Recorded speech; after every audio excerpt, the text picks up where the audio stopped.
Hey, it's Mike from the Mike Wagner Show. Thanks for tuning in to the Mike Wagner Show on Anchor FM. If you're interested in sponsoring my show, you can send me an email to the Mike Wagner Show at gmail.com, or you could also donate to the podcast. Just go to the Donate Listen site, and you can also donate whatever you like. Anchor is the easiest way to make a podcast. For those who are interested, Anchor can give you everything you need in one place for free, which you can use right from your phone or computer. We got creation tools, allows you to record and edit podcasts so it sounds great, and they'll distribute the podcast for you so it can be heard everywhere. Spotify, Apple, Google, many more. And you can make money from the podcast with no minimum listenership. So download the Anchor app for free or go to Anchor FM to get started. It's now time for the Mike Wagner Show, powered by Sonic Web Studios. Visit online at sonicwebstudios.com for all your needs. The Mike Wagner Show can be heard on Spreaker, Spotify, iHeartRadio, YouTube, iTunes, Anchor FM, Radio Public, and the MikeWagnerShow.com. Mike brings you great guests and interesting people from all across the globe. So sit back, relax, and enjoy another great episode of the Mike Wagner Show.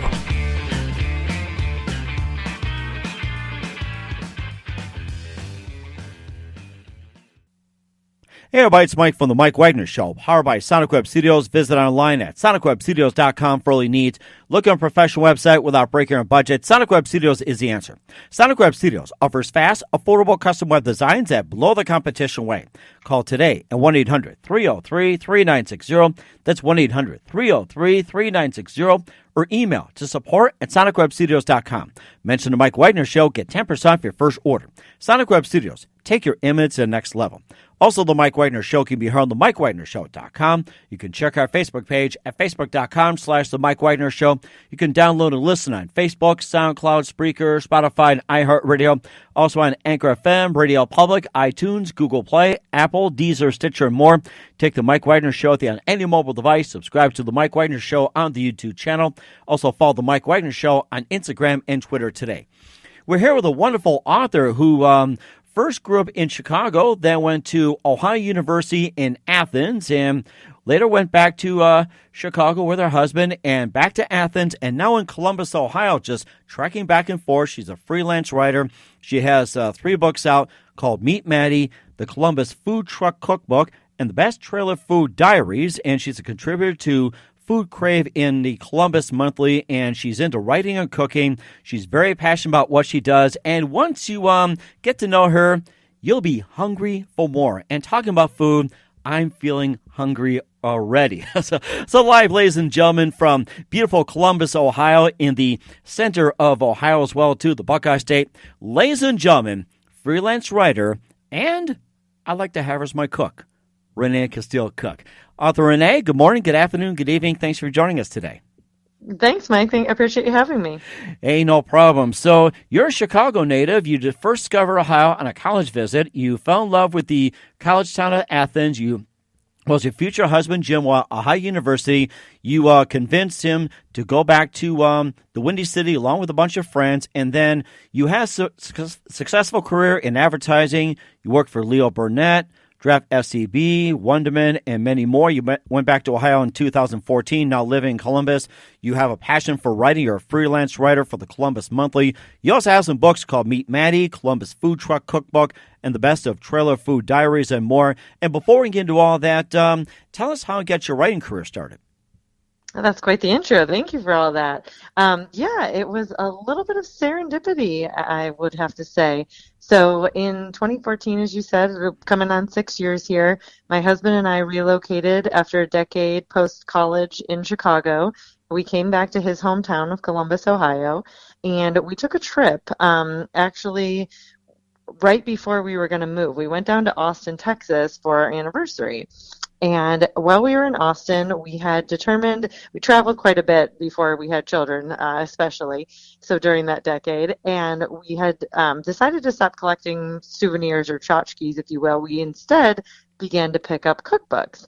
And one of the cookbooks that we came across down in Austin was called Trailer Food Diaries. And I loved the illustration on the front. Austin's food scene for the food trucks is so vibrant that was the book we chose for that trip. And after researching a little bit online, I found out that it wasn't just a one-off. It was actually part of a series that had, I believe at the time, 7 titles 3 in Austin, 2 in Portland, Oregon, 1 in Houston, and 1 in Dallas. And the author's name was Tiffany Herlick. And I cold reached out to her to say, I don't know if you know anything about Columbus, Ohio, but there is a burgeoning food truck scene. And if you're interested in bringing your series to the, towards the East Coast, I would love to partner with you. About a year and a half later, Tiffany and I realized, after working on that book together, that we share the same birthday, not day, or I guess not year, but birth date. And Tiffany definitely is a spiritual person that believes in the zodiac and astrology, and has gotten me to as well. And I have to say, the stars just aligned. That trip having been the one that I was taking before I came back to this city, that had a mobile food scene that went from 50 to 400 trucks in about 4 years. And so the opportunity presented itself for me to become a writer and tell the stories of these food entrepreneurs, which I was able to do in partnership with Tiffany and her series. That's interesting. You talked about cookbooks as well, too. Instead of collecting souvenirs of various trinkets, you started collecting cookbooks. What was the one moment that influenced you into starting a collection of cookbooks? I believe we were on a trip to Greece, and we, there's a lot of different things that you would think to bring home, whether it be foodstuffs or, clothing, or a souvenir that you would display. And for us, we really loved the food that we were having at all the various islands we were visiting, in Athens, Greece as well. And my husband actually is the cook in the family. I just married into this last name, so it's somewhat humorous that I write about food because I don't actually cook it. And my now 4.5-year-old daughter can pretty much attest to that. She likes to give me a hard time because I once burned white rice. And she's never going to let me live this one down.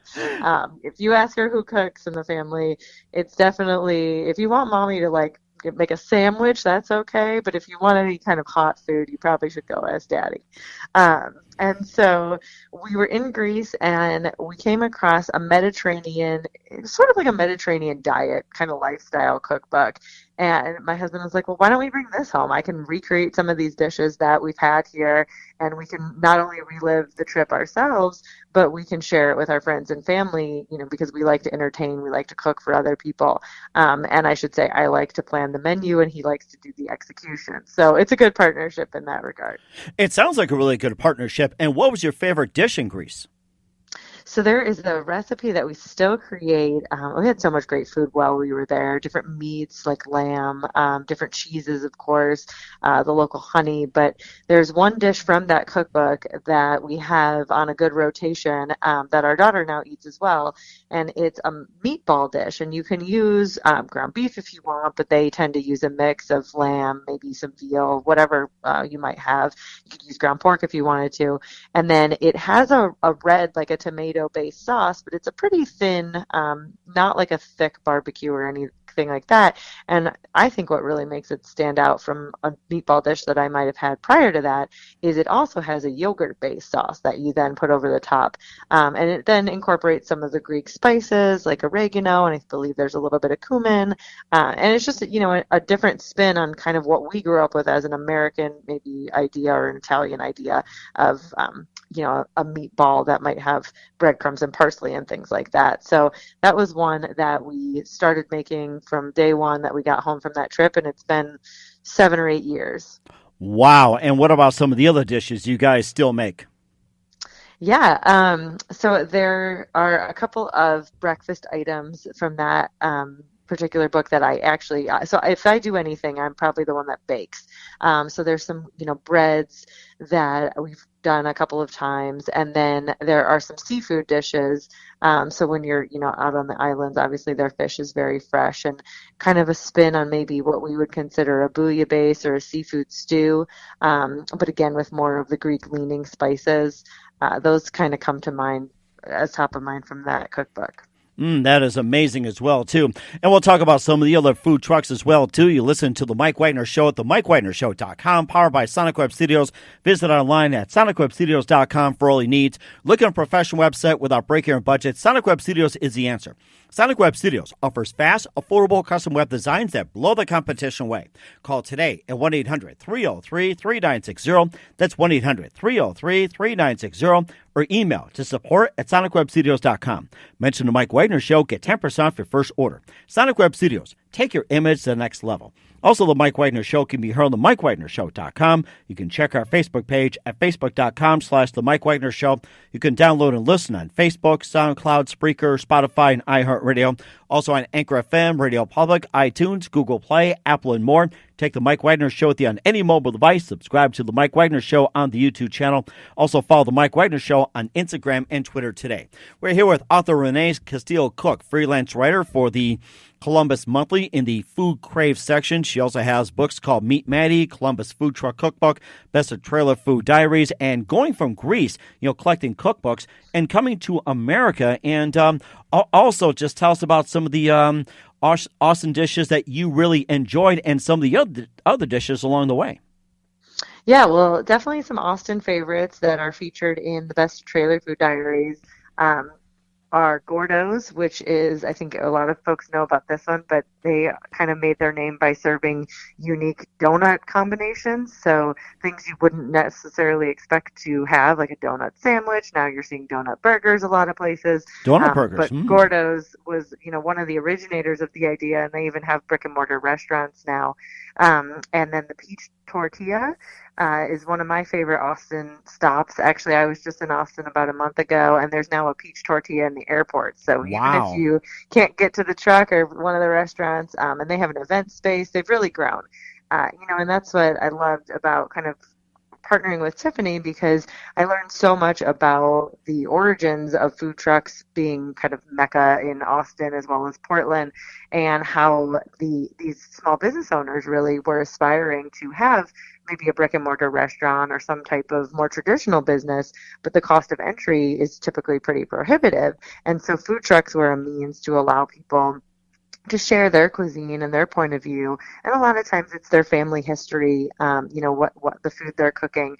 That certainly rang true here for our Columbus trucks.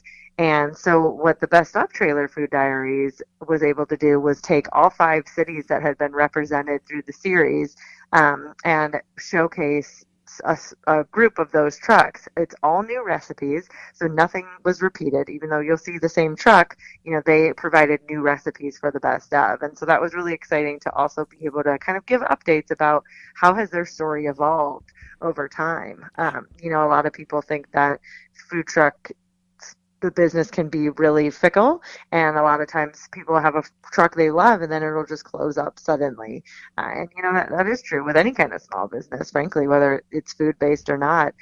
So it's really neat to be able to tell the story of folks that have stuck it out and they're still around. I think the Austin book was written roughly 5 or 7 years before the Best of. And so that's a lot of time to, be living in the mobile food scene. And then whether they've expanded to multiple trucks or they've gone to having a restaurant, just, new and different things that those entrepreneurs are trying out. How many food trucks are currently in Austin right now as we speak?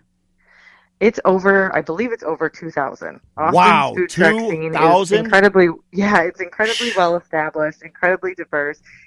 Also, the weather really helps, obviously, down there. They have a 4-season year, and so they don't have to close up shop. A lot of trucks here in Columbus, we're definitely the Midwest still, and so when winter comes, it's not so much that they close up anymore. They've found very creative ways. Some of them can, partner with breweries, and Columbus has a really large independent craft brewing scene. And so if they can get a gig where they're, consistently there once or twice a week, and if they can do that at a couple of locations, then they fill up their lunch and their dinner slot, and they can sustain business through the colder months. A lot of trucks here also do a bit of events, and graduation parties have become huge, weddings have become huge. So it's almost just an alternative to what your traditional catering might be, where you can actually give your guests a little bit of choice as to what they, might want to select from the truck menu, or have multiple trucks even. So, they've had to be kind of crafty, because if you can't get people to come out on a Tuesday for lunch because it's 30 below, then you got to still sustain your business through the winter months. On the other hand, I have some trucks and I guess it's actually a food cart. So there's a couple different formats. People in different regions, that's why the series is called Trailer Food. In Austin, they typically call them trailers. In Columbus, we call them trucks. In Portland, a lot of times they're called carts. And I have one of the trucks or carts in the Columbus book. He's a popsicle vendor. And so he only works from basically, I guess, May through November if we have a good fall. And then he goes down and lives in Florida, and he has another job for the winter season. It's not even his cart. He doesn't take that down with him, but he could, I suppose. But he does a freelance business down there, and then he almost snowbirds his two businesses, and comes back for the warmer months when popsicles are something that people are looking for. It's just people get really creative with how they're going to make their living and sort of manage their own hours. They are long hours when you're working, the events and things like that. But that's what they've chosen to do. And how much does it cost to start up a food truck? Totally varies. So when I was talking about, say, a small cart, like a popsicle vendor, he only needs a refrigerated thing on wheels, the box on wheels, if you will. He tends to put up an umbrella, too, because it does get hot. You don't want those popsicles to melt. So he's got a small setup, maybe a couple hundred, maybe $1,000 worth of investment there. We've got other folks who have gone soup to nuts, if you will, on something that could be like an old mail delivery truck, for example. We had a soft serve food truck come to the scene in Columbus last year. They're not in the book, but I did profile them for Columbus Monthly, and they took an old USPS mail truck and they completely outfitted it to have a soft serve machine, freezer, all the toppings that they would need for service. And then they had to do all the graphics on the outside, and people can get really intricate. Another truck that I recently profiled for the magazine has about 200 pounds of wood carvings on the side of this truck, and it's all sea creatures. So then you're talking about an investment of upwards of $5,000 just to get started. And that's before you start talking about any marketing costs or food costs and whatnot. So, and then, you have to have a place to keep your truck and a place to clean up afterwards. So we have a couple of places specifically in Columbus where trucks can actually be a member of, and they can go, and at the end of service every day, they can clean out their truck, plug it in, or anything that needs to be, and really just do all the post work that needs to get done before they can prep the next day. And what is the most common food truck that you see in your journey, and what percentage would you say is the most common, and what is the most unusual or unique food truck that you have ever seen? Sure. Well, part one, I think the taco truck has just been, the reigning original in the category. People will give credit to the Kogi truck in LA as being the original food truck. That was a mashup of Korean and Mexican cuisine. So it's like the short rib taco, if you're familiar with that now. It's a bit ubiquitous. But, at the time it was like a short rib taco. What? So there's, especially like a Korean short rib taco, that flavoring, you didn't expect to come in that delivery vehicle. But taco trucks were definitely still really popular. And then I think after that, I would probably say sandwich trucks, because those are two things that are relatively easy to prepare in advance and then serve, whether hot or cold, from the truck, depending on what you're, trying to achieve. Interestingly, in Chicago, where I grew up and then went back to after college, there was an ordinance for a long time that you couldn't prepare food or you couldn't cook food on a moving vehicle, even if it was parked. And so the Chicago scene for a long time, now this has changed in the last 5 years since I've been gone, but it was dominated by cupcake trucks, because they could be made in advance and just served from the truck. And so Chicago's food truck scene really struggled for a long time, because the restaurant owners there, they actually didn't really want to welcome food trucks. And since it's such a political environment, they had lobbied for there to be, I believe the rule was that you couldn't operate a food truck within 100 feet of the door to a brick and mortar restaurant. If you know downtown Chicago at all, that's almost nowhere. There's That literally a that restaurant every 100 feet in some areas, populated areas of the city. So it was really debilitating for the growth of the industry, and that's why I was so impressed with Columbus's food truck scene when I relocated. That's what really made me stop and take pause and say, "Wow, this is a huge thing here that it wasn't at the time in Chicago. There's quite a scene now." And that's what made me equivalize it really to a city like Austin or Portland, who of course they're still significantly bigger. But Columbus is holding their own at 400 plus trucks at this point. The second part of your question was, what was the most unique thing? It's so hard. I used to joke, but now I have 3 children. I used to joke that I couldn't pick a favorite food truck because that'd be like picking your favorite child, and I only had one child at the time, so I didn't have to choose. But some interesting things that you wouldn't necessarily expect to come from something on wheels. So we had a truck, I don't believe they're in operation anymore, but it was called Alice's Ebbelskieber, and that's a Dutch pancake ball. I actually have an Ebbelskieber pan. I make them for my daughter, and it's a really fun little mechanism because you can make anything in a pancake. So they could be sweet, they could be savory, and they were doing some really unique things. I don't know what they're doing now. Maybe they'll come back to the scene. Sometimes people take their time off and then they come back, or they come back in a different iteration like a brick and mortar or a stall. We have something called North Market that has quite a few food vendors that would be appropriate for something like that. So that's kind of a fun just presentation that was different. And then really people have gotten creative. Often at the beginning of food trucks, people might be have some trepidation about what they're going to eat from a truck. But now I think they've become so established that no one's scared to get seafood, for example. That truck that I was mentioning that has an ocean scene carved into it, well, that's because that's their primary food is, fresh fish. And they actually fly it Maine lobster in, and they get Gulf shrimp, and they're doing New Orleans jambalaya dishes. They're doing lobster rolls. They're really kind of running the gamut, but it's all from the sea, and that's something that maybe you wouldn't necessarily expect to just roll up on the street and then have a window open and grab your lobster roll. That is amazing. We talked about the food trucks in Austin. We'll get to Columbus in just a minute, talk more about it. And how about the food trucks in Portland and Dallas and Houston? And how many food trucks are currently in those cities as well, too? We can do one at a time. We can combine them all. And, of course, where some of the, the food trucks they have in those cities as well. Yeah, so I don't have accounts on Houston and Dallas. I'd have to go back and confirm. But Portland is, again, in the thousands. And the reason that Portland can be so there can be so many there is that the city a long time ago really embraced this concept and allowed pods, what do you call pods or courts, to pop up. And Austin has these too. Columbus has it when we do events where we'll have, it's called Columbus Commons, and every Thursday in the summer they'll have about 10 trucks, some of which will rotate in and out. And you can go there and you're going to have options, right, instead of having to track down one individual truck. Well, Austin has those year-round, and Portland took that concept and they just ran with it. I don't know which city had it first, but Portland really it blew up.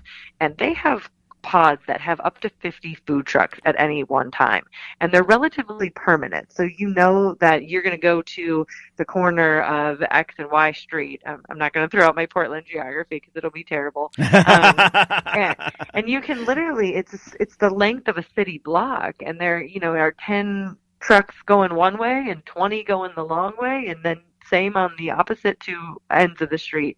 In fact, there was a rather large article last year about the city closing down or selling the land that one of these major pods had been at for quite some time to a developer who was going to put up a large building there. And people were, of course, upset because it's become part of Portland to be able to go to these major intersections and find literally 50 trucks. And, I remember the first time I was there doing a large loop with my husband at one of these, and by the time you're done, you're like, dizzy. What did I just see? And I've probably figured 10 things that I want to eat now. And, how can we possibly manage to order from each of those? And you don't, of course. You have to pick and choose.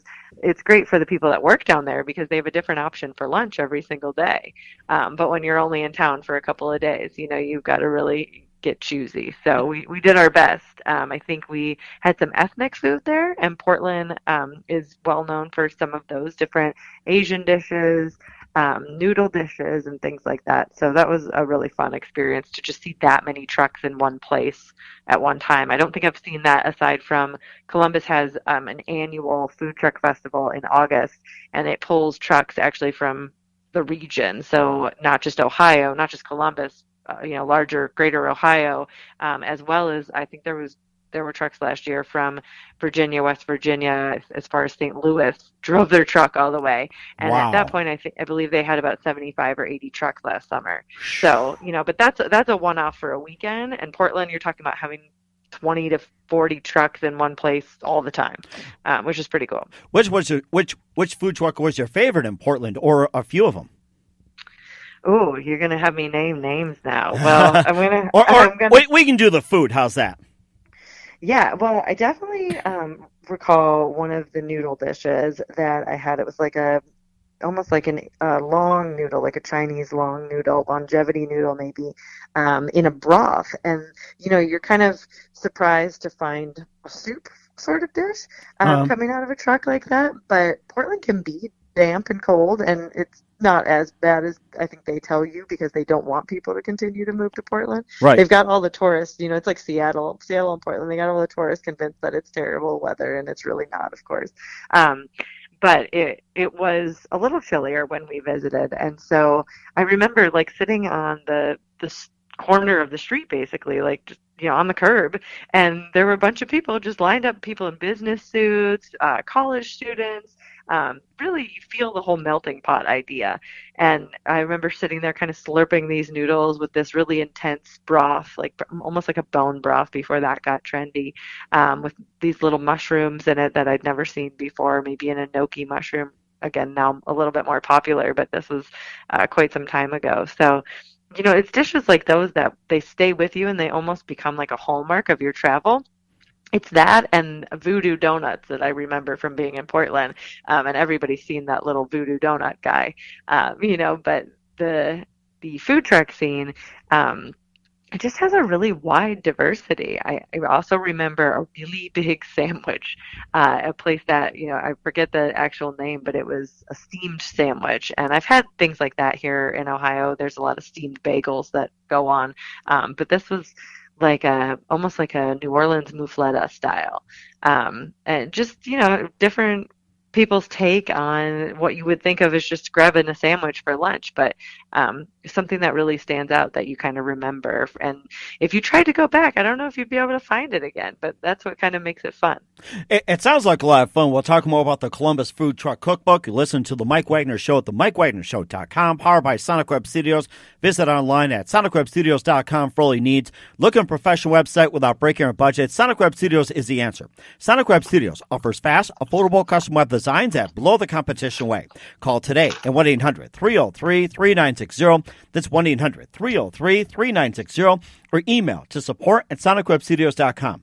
Mention the Mike Wagner Show, get 10% off your first order. Sonic Web Studios, take your image to the next level. Also, the Mike Wagner Show can be heard on the MikeWagnerShow.com. You can check our Facebook page at facebook.com/the Mike Wagner Show. You can download and listen on Facebook, SoundCloud, Spreaker, Spotify, and iHeartRadio. Also on Anchor FM, Radio Public, iTunes, Google Play, Apple, and more. Take the Mike Wagner Show with you on any mobile device. Subscribe to the Mike Wagner Show on the YouTube channel. Also follow the Mike Wagner Show on Instagram and Twitter today.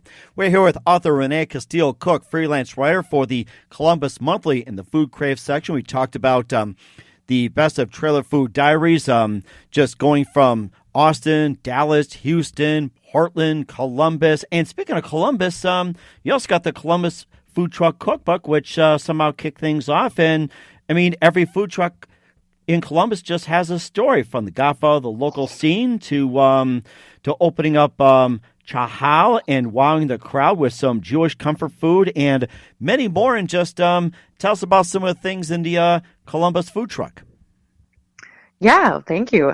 Well, the Columbus Food Truck Cookbook is a representation of the city's mobile food scene because we could not, of course, even attempt to represent all 400 trucks, 400 plus at this point.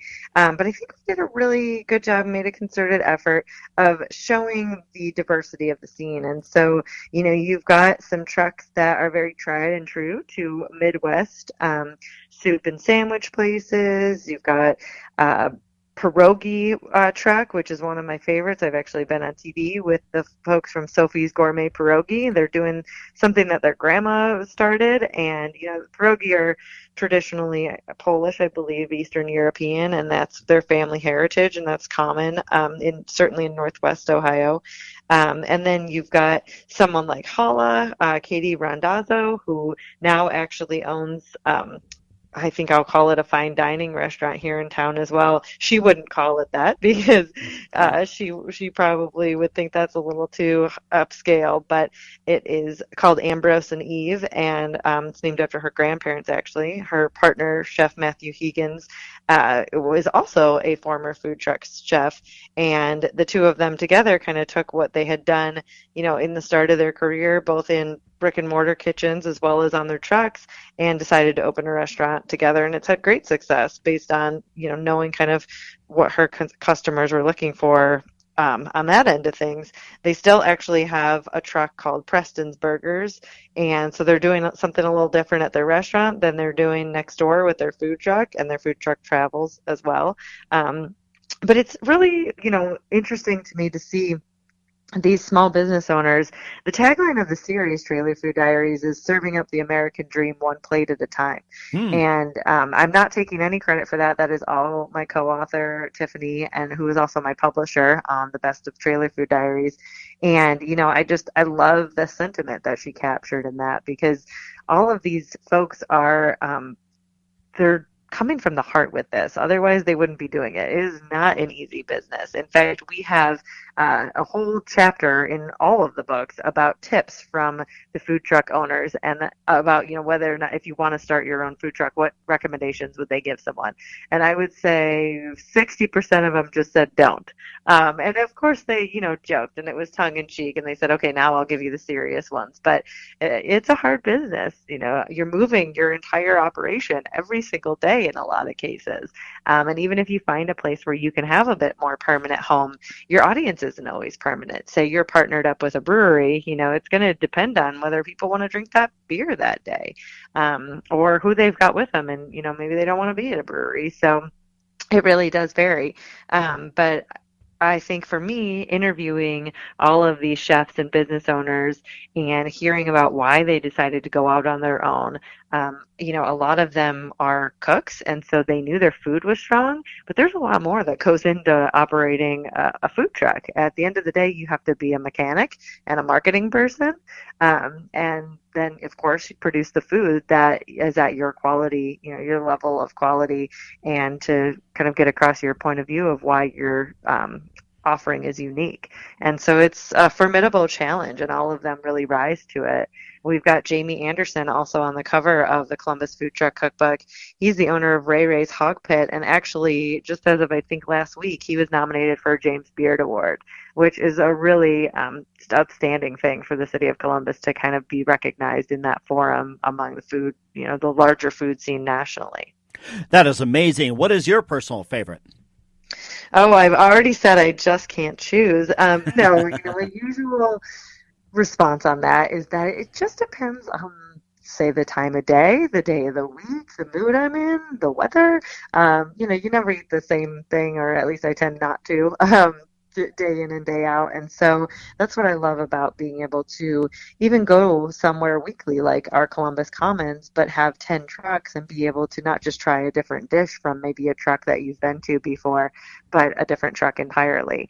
And they do have, I think they have 8 trucks that sign up for the whole summer, but then 2 that rotate, and they're there for the month, and then 2 new trucks come in. So they keep it fresh down there. And a lot of the time, even if you're going to the same spot, say you work downtown and you're going out for lunch, different trucks will sign up on different days to have a spot in, the city's programming to be able to park on those streets. And so you're always going to be able to see someone new, which is the fun part about mobile cuisine. You never really know what to expect, but if you have an open mind, I think you're going to find some really delicious food. And in what cities do you plan on traveling next when it comes to food trucks? That's interesting.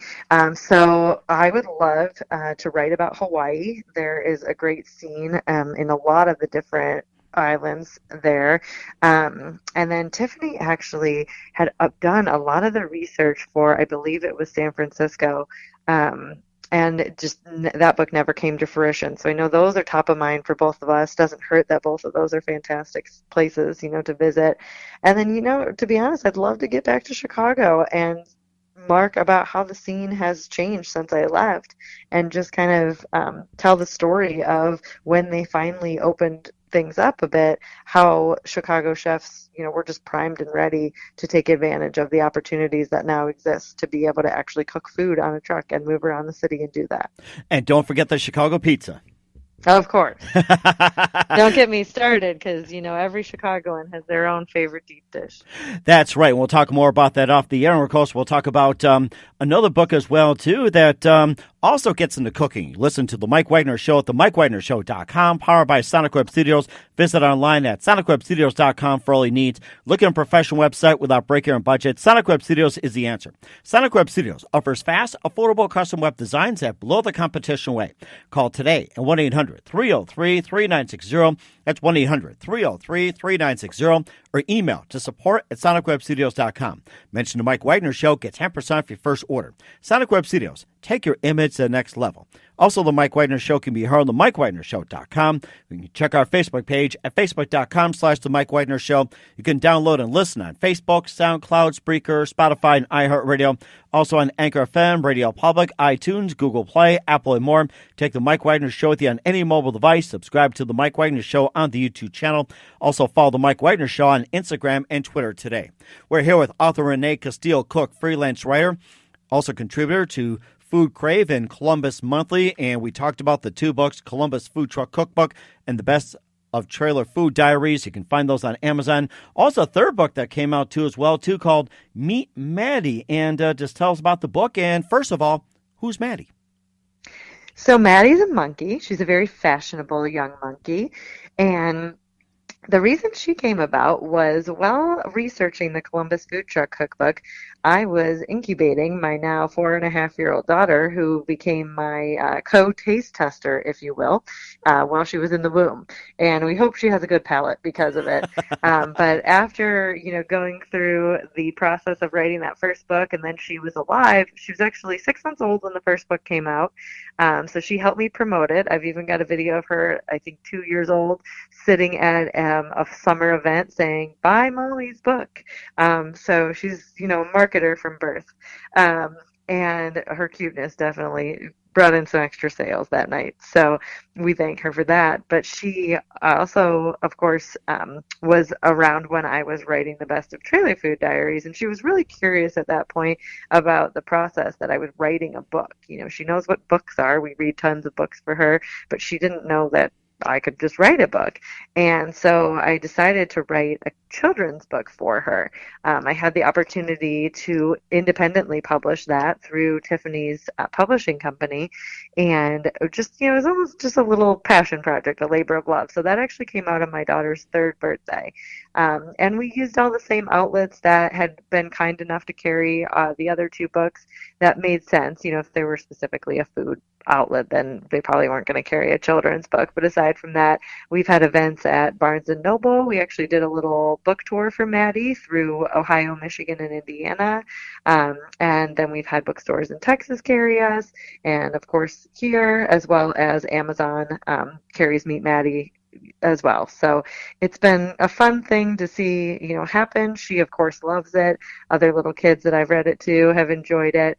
And probably most interestingly, it's illustrated by a young person. Dominic Tarantino was, I believe, 14 at the time that we were working on the book. He's a little bit older now. And, it's fun to capture kind of the story through the eyes of someone that's youthful but already has this burgeoning skill to potentially be an illustrator. That is amazing, too. She's like one part Eloise, one part Olivia, and one part Pippi. That's a pretty unique combination. Yeah, so she's got a lot of spunk. She's an adventurous little monkey. She has a particular penchant for mismatched fashions, and that's inspired, in I guess fourth part, by my own daughter, who even at a very young age determined that she needed to dress herself and that matching was not important. And I know lots of little girls are, into dressing up, princess dresses and the like. But it's become kind of popular. There's even a brand called Little Mismatched that sells socks that don't match. And so, kids love wearing polka dots with stripes, and so does Maddie. In fact, recently, within the last couple of days, I saw that Sarah Jessica Parker has put out the shoes that Carrie Bradshaw wore on Sex and the City that don't match. One's pink and one's like a yellowish green color. Oh my gosh. And so it was just funny. It was like, oh, well, if it's good for SJP, it's good enough for Maddie. And speaking of Maddie, the most important question I'm going to ask you is, can Maddie cook? We haven't explored that with her yet. There is already a follow-up to Meet Maddie, where Maddie gets some siblings. Of course, my daughter got some siblings. We now have 6-month-old twins. And so that's in the works. It's not available yet, but we hope that will come to fruition. But Maddie cooking is a fun one. I've had lots of suggestions from groups of kids that I've read Meet Maddie to. They want her to go to the zoo, which poses a few problems for me because I'm not sure if she's supposed to want to live there after that, or if she knows that she's a monkey that doesn't live at the zoo because she lives in a house in the Meet Maddie book. So I've got to figure out the zoo predicament. But they definitely want her to go visit the monkeys, and they wanted her to get a brother. So we'll see what kind of sibling she gets, but we're working on it. Yeah, we're looking forward to it as well, too. Love to have you back on and give us an update. And who are some of your favorite writers growing up? So growing up, The Great Gatsby was always my favorite book, and it's just a go-to that I've revisited time and time again. Breakfast at Tiffany's also falls into that category for me. In fact, I'm sitting in my guest bedroom / office in our house right now. I got taken over when we had more children, so now it's a combo, looking at a picture of Audrey Hepburn from that movie. So that's inspired me on more of the adult side of things. But from a children's perspective, Sandra Boynton's books have always just been one of Ellie's favorites, and they're fun to read. They kind of get rhythmic and sing-songy, and Maddie is written in rhyme, so that was definitely an inspiration.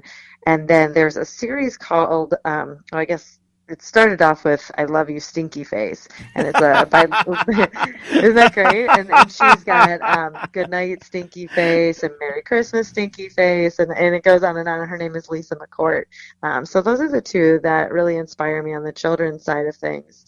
And then specifically to cookbooks, because that was very new to me. Of course, I have to go with my co-author, Tiffany Harlick.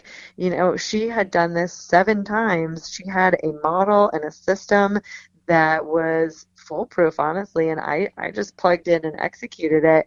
And I love interviewing people. I love, as I know you do, Mike, I love telling their stories and hearing them tell their own stories, and then helping them to tell their story, because not everybody's a writer or a radio host, of course. But there's something just really fun about having somebody who comes from a different background of being in the restaurant business kind of download you, and then you being able to craft that into something that someone wants to read.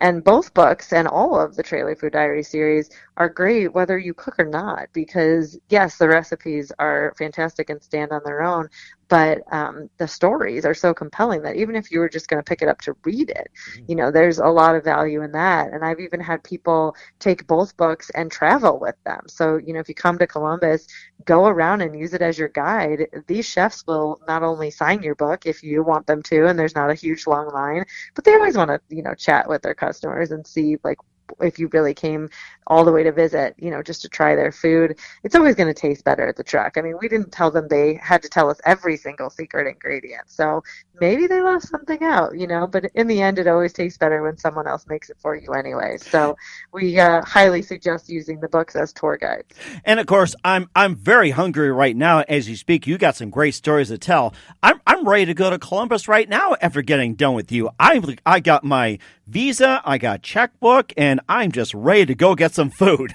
Well, we're happy to host you and anyone else anytime. It's a great city, even in the colder months, I promise. That sounds great as well, too. And who do you consider biggest influence in your career? I've had a shift in my career from the relocation to Chicago, and spent a decade in really what I would consider a 9 to 9, in advertising.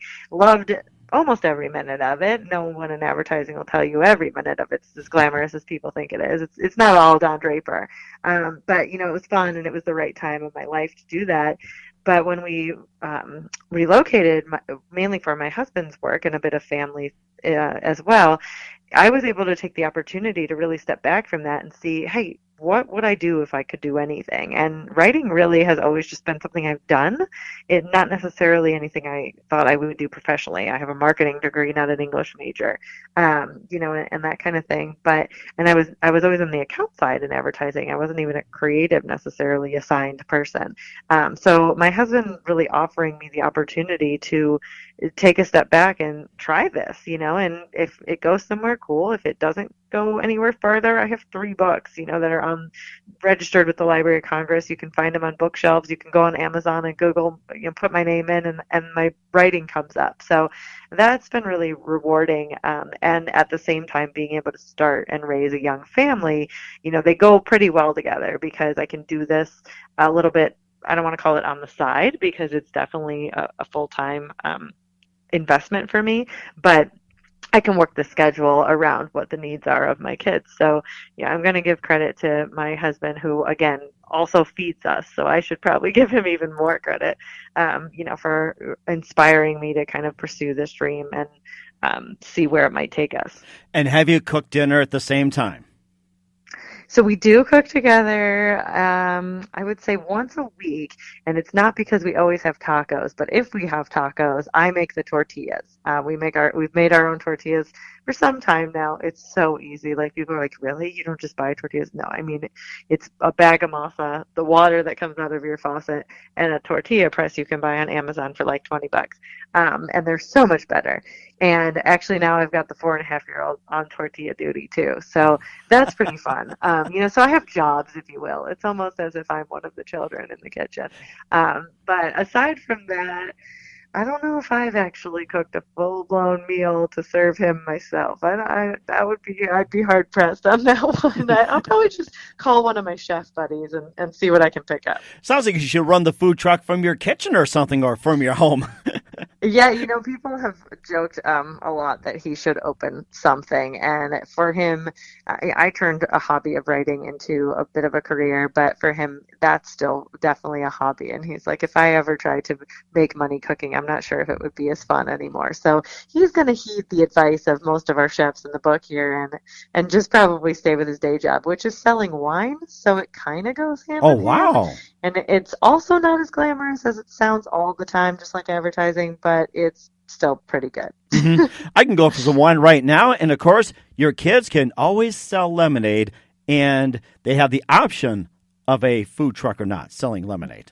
That is true. My daughter actually expanded her lemonade stand. Originally, they were selling lemonade and lollipops last year, and then they wanted to do Christmas in July and sell hot chocolate and Christmas cookies this year, and we'll see, but I think that's a pretty creative idea. Very tasty indeed. What's the best advice you can give to anybody at this point?